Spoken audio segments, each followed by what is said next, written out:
Студиото вече е Настимир Ананиев от Реформаторския блок. Здравейте и добре дошли. Добър ден. Правилно ли е усещането на Петрина Василева за това, че на вашата среща цареше един дух на разбирателство и мир? Разбира се, при нас самата коалиция не е лесна. Това е сложна коалиция. Вътре, знаете, основните бяха 5 партии. За тези избори още 2 се добавиха. Говорим за 7 партии, които всеки има различни нюанси. Но много е важно, че имаме една посока.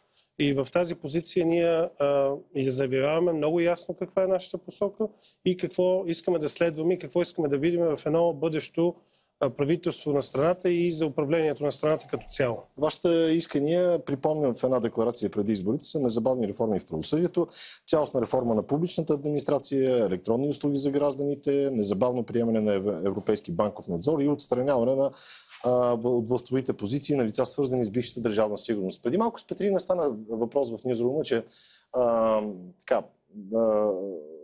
личи сякаш, че Реформаторския блок очакват да получат министерски постове. Обаче тези реформи се правят с промени в законите от парламента. Това не са ли две противоречащи си твърдения? Аз не съм сигурен с какво впечатление тя е останала, но за нас е много важно да има силно мнозинство, което да подкрепи тези реформи в следващия кабинет. Тоест не искате министерски постове? Много важна част от това мнозинство е да не е от партии, които са участвали и са подкрепили предишния кабинет. Това е кабинет Орешарски. Това е много важно и това сме го посочили в нашата позиция. Също, освен допълнение на нещата, които вие казахте, за нас също е много важна демографската криза.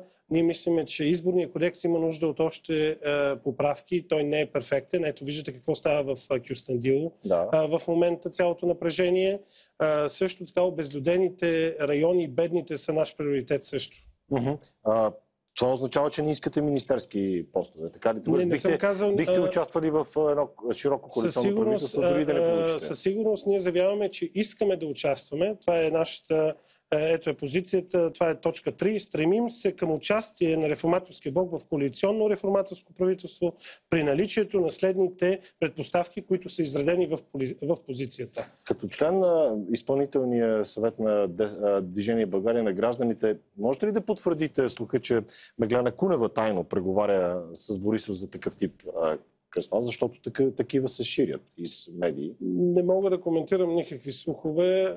Аз мисля, че съвсем скоро господин Борисов излезе с позиция по този въпрос, така че мисля, че това са жълтини. Интересно е, знаете ли, искам да поговорим малко и за държа 274-та страница от бюлетина на Патентното ведомство, в което вие сте регистрирали Реформаторския блок.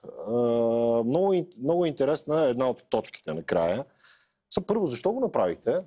Аз първо искам да разясня, че това е всъщност заявка за регистрация и покрива главно, вие може да го видите, печатни и рекламни материали. Не само. Аз ще ви посоча една друга точка.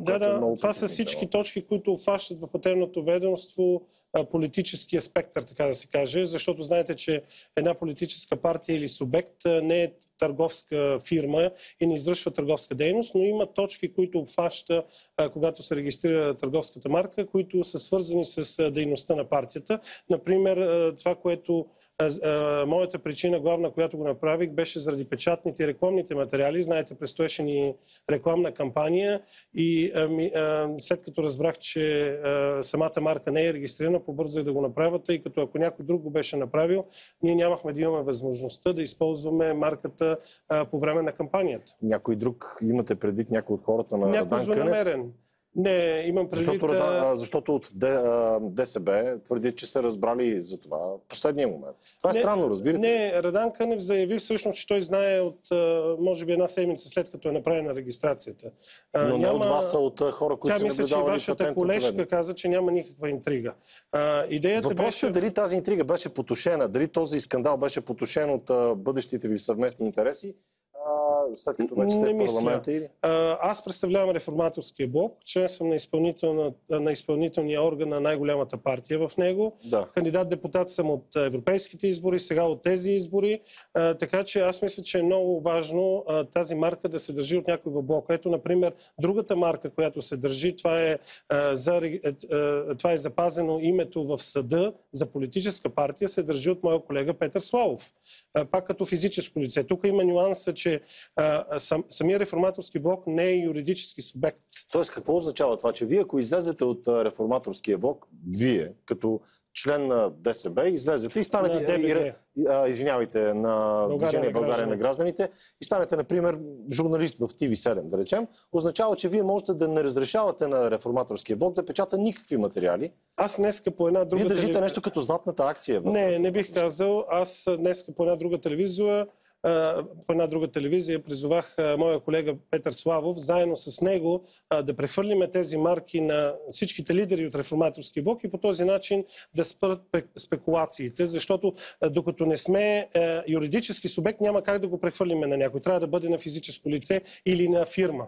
Тогава добавете към тази информация, към днешна дата и час, той приели. Тоест, можем ли към сегашния час да кажем? Не съм обсъждал с него това нещо, но съм сигурен, че той ще го приеме, защото както моите намерения, така и неговите са напълно добромерени и са за интерес на блок. Ние искаме да запазим интересите на блок. Ние също, имам предвид гласоподавателите, бихме искали тази формация да се запази, ако това е по-добре за стабилното управление на България, но както вие държите златната акция, аз го измислих, аз го казах преди малко, пояснявам, че това не са ваши думи, то така и генерал Атанас Атанасов от ДСБ зависи дали вие ще станете депутат. И изглежда малко като надлъгване в момента, надцакване. Не мисля. Защото ако той стане депутат от София, вие отпадате от бъдещия парламент. Ако стане от Благоевград... Аз не отпадам, аз просто ставам първа резерва. Тоест трябва да се надявате той после да стане министър или еврокомисар. Вижте сега, самото влизане в парламента не е самоцел, но всеки, който иска да се занимава с политика, трябва да стигне до парламента. Вие сам казахте, че там всъщност се правят законите на страната и оттам ще дойдат реформите, които евентуално едни бъдещи министри трябва да изпълнат, за да оправиме проблемите в страната, които всъщност са по-важните неща. Днеска на този брифинг, който се проведе с тази позиция, която беше изложена, точно това ние казваме, че трябва да се обърне много важно внимание на реформите, защото в момента, знаете, ние нямаме бюджет за следващата година. Ние нямаме, тази година ще бъде нулева за еврофондовете. 2 милиарда отиват в кошчето. Или стоят поне на страна? Не, ние най-вероятно ще бъдем наказани от Европейския съюз за това нещо, защото не може да ти ядат 13 милиарда и ти нищо да не направиш, за да почнеш да ги усвояваш. За бюджета, когато споменах също, той е вързан с приоритетите ни.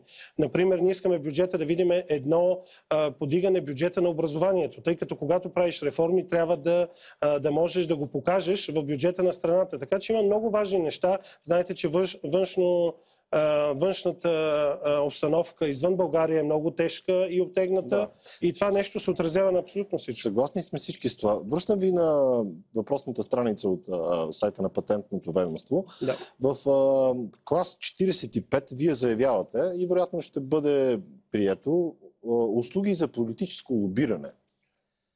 Аз ще ви кажа, аз не го заявявам, това моя адвокат, който се занимава с... Ама вие сте го разписали. Да, във всички случаи. Предполагам, че тъй като става дума политическо, а тук говорим за политически субект, този клас е включен вътре.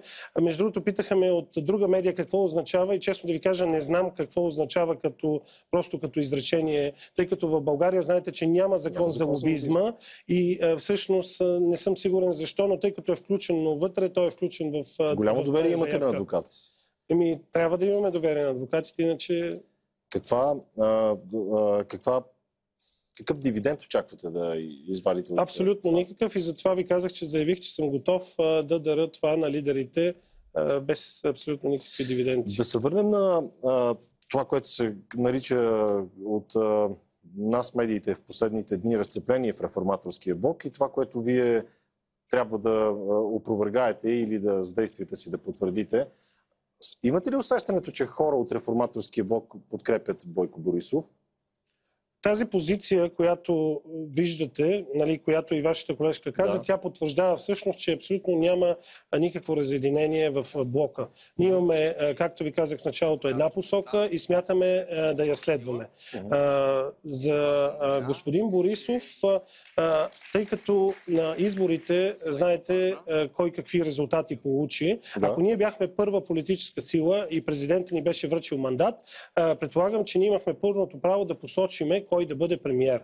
Тъй като ГЕРБ е тази сила, това е тяхно право да излъчат премиера. Но в нашата позиция се казва, че е по-важно да видим дали можем да се обединим около реформите, които са важни, около какви проблеми и това да стане открито, публично и писмено пред хората с ясен план и след това вече може да обсъдим кой всъщност може да направи тези реформи, защото това е също важно. Кой е носител на промяната в съдебната система, например, според вас? Но това е всъщност втората стъпка. Много е важно да видим, ще се обединим ли около тези реформи, защото знаете, всъщност не знам дали знаете, но в програмата на ГЕРБ съдебната реформа не е залегнала толкова, как да кажа, обширно, както при нас. Така че ние трябва там да видим по какъв начин те ще приемат нашите искания за промени и до какво съгласие ние ще стигнем, защото това е важното. Ние сме избрани от хората и те са ни подкрепили, защото ние заявихме нашата позиция. Те очакват ние да защитиме тази позиция и да участваме в един бъдещ реформаторски коалиционен кабинет, който да направи тези промени. Една проста сметка показва, че тази коалиция, за която се говорим и ние сега, ГЕРБ, Реформаторски блок и Патриотичния фронт, има 126 депутати. Ако обаче депутатите на Радан Кънев излязат от тази бройка, това не е парламентарно мнозинство. Аз не знам защо делите депутатите на Реформаторския блок на този или на онзи. Това са депутатите и народните представители на Реформаторския блок. В нашата позиция е много ясно записано, че зависи от целостта на групата и ние сме единни и ще подкрепяме точно тази посока, която сме заявили. Ние не се делиме. Ние сме и колегите, които влезат в Народното събрание, ще бъдат народните представители на Реформаторския блок и ще следват тази посока, която ние сме заявили в позицията много ясно. Добре, благодаря ви. Всички въпроси, които може би не останаха ясни в този разговор, ще ви поканим на следващ такъв, на Стемир Ананиев. След емисията новини ще очакваме да ни се обадите на телефона тук в студиото, за да направите своята прогноза. Ще успеят ли реформаторите да устоят на тези предизвикателства, пред които са изправени дни след изборите? Обадете ни се.